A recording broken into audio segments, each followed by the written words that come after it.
Hey guys, check it out. This is a customer submitted video showing or telling me, explaining to me that they're having a lot of lens contamination issues. And so you can see this, this cut job going on here. Anytime you see a cut like this, and if you notice the spark spray up on top, you got to stop the machine. There's something going on. And if you keep contaminating lenses, like if you replace the lens and go right back to, cutting again, and within some period of time it starts shooting sparks on top, it's something that you really need to solve and not just keep letting it cut. So if you're not aware, if you go to my website, ramseycustoms.com, and you go down to the laser consulting and training section, I have training videos here on the basics of how to use SIP cut if you're brand new to a fiber laser. And I've got the Pro Cut series of videos where you can get them both in a bundle and save $100. But the Pro Cut videos will teach you how to dial in the cut quality of your machines and solve a lot of problems that new users, if you've just gotten a machine, you kind of run into. And one of them is lens contamination. And so that's what I mentioned earlier about lens contamination. And so today, or, let's say December the 18th, those of you that have already bought the videos will get a notification. And if you are struggling with lens contamination, if you buy the videos, you're going to see a video on how to solve lens contamination issues.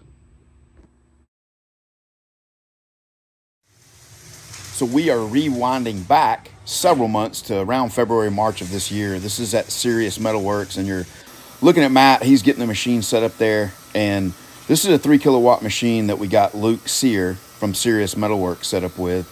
And I never really made a YouTube video out of his videos, so I thought I'd share some of it here. They were super busy. We were busy. I didn't get a lot of time to do a lot of filming. So we dialed in a few materials while I was there working with Luke and the guys. And this is, I believe, 1/4-inch plate. And this was a new design for a fab table that had these slots cut out of it, like almost kind of like T-slots instead of the normal hole pattern. So it was pretty interesting design. I never really saw it fully together, but 1/4-inch plate, on a machine like this, 3 kilowatt, it's a good, it's not high production, but it's not slow either. It's around 90 to 95 inches a minute, and it is cutting with oxygen, and oxygen cutting on 1/4-inch plate. You can get a pretty good result with that. So this pierce that you see right here is pretty conservative. It's a little on the lazy side, but for production cutting, it'll do. But the one thing, if you notice, the spark pattern is very distributed and broad. If you see your pierce sparks all going in a certain way or off to one side or favoring one side, then you have a nozzle centering issue. And while this has decent distribution, you can see that it is somewhat favoring the front a little bit. So we probably needed to, adjust that back a little. No, I should though.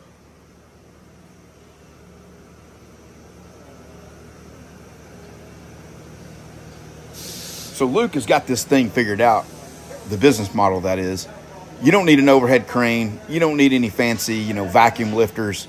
What you need is about 10, 15 young, strong, strapping country boys to load sheets. That'll take care of everything. Solve all your problems because, we all know those young country boys. They're super easy to manage and everything always goes great with them, right?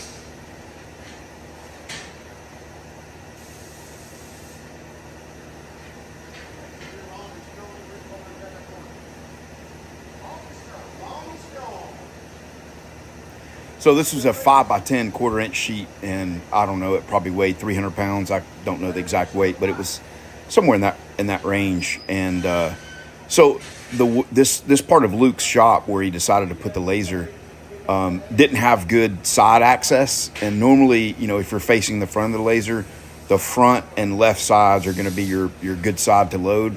And so we were front loading a sheet, and with no lifter or anything. The only real thing you could do is kind of what the guys did here. So it worked out all right.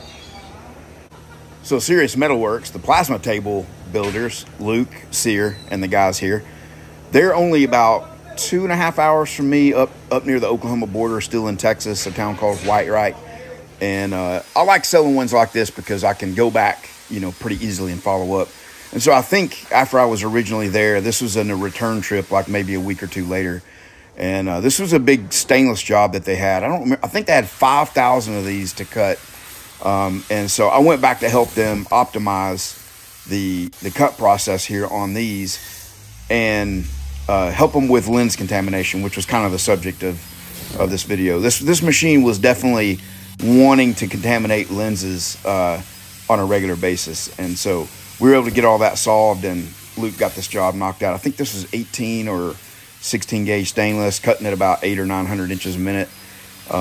We tuned up the rapids and acceleration to really optimize this job. Now there is some sort order things going on here with this thing jumping around that weren't really entirely necessary, but when you're cutting thick carbon steel, you definitely want to have the sort order jumping around. But when you're cutting jobs like this, it's not really necessary, and it does waste a little bit of time. But really, this thing rapids so fast that like a recent job that I help a customer set up, the total rapid time over the course of a 1 hour job was 19 seconds.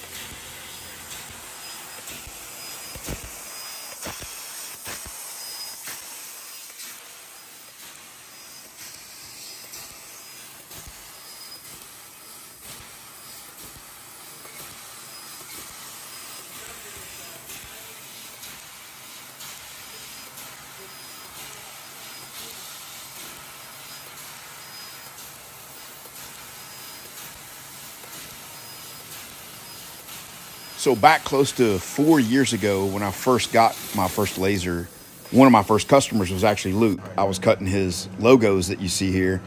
I think these were 18 gauge carbon steel, cold rolled, that he uses, on his plasma table. So if you bought, a Cyrious Metalworks plasma table back 4 years ago, the logos on it are some that I cut in my shop. So obviously he cuts his own logos now that he has a laser. And man, his logos are seriously difficult to cut. The size of the shape of the features in it and the number of letters and the style font that he used are about some of the most difficult that you can do. And so right here, I was showing him slug destruct. And so there's about 4 different strategies that you can use to cut these complicated parts like this. You can micro joint everything, and that will solve tip ups, but gives you a ton of work on the back end to poke out all the micro joints. Or you could do something like slug destruct that you saw going on there. One of the things that we did while I was there is we fired up this brake right here. Luke had that brake for 2 years and had never powered it on. He's busy and whatnot, but we did get it up and running and has been using it. So that's awesome. All right, guys, that's going to wrap it up on this video. We'll see you on the next one.